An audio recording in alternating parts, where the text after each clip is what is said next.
Ground फ्लोअरचे button दाबून जगभराचं छपरी चाळी करून आणि स्वतःला ॲस्थेटिक समजून शो ऑफ करून झाल्यानंतर मित्राच्या गाडीवरती आपण निघालो काहीतरी चांगलं खाण्याच्या शोधात.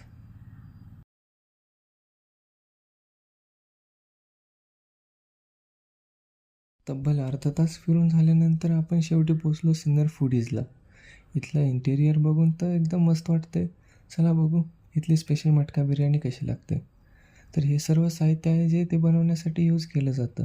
तुम्ही बघू शकता इथं दाखवण्यात आलेलं आहे.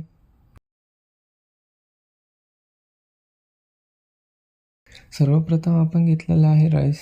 अजून थोडासा राईस. याला हलवलं.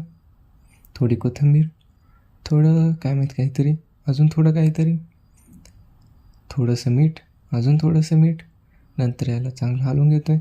दादा थोडा हळू काम करत होता म्हणून आपण त्याला दिली स्टिंग एनर्जी. भात आपला रेडी आहे किंवा राईस बोला. तो झाल्यानंतर आता ग्रेव्ही बनवायचं सामान.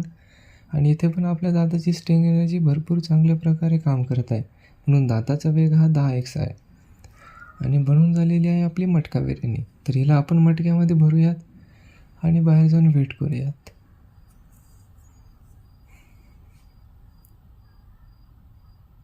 काका विचारताय काय करतोय रे पुरा. काकांना काय सांगू, काका फूड ब्लॉग चालू आहे. तर काकांना इग्नोर करून आली आहे आपली मटका बिर्याणी. तर चला घेऊया छोटासा सिनेमॅटिक.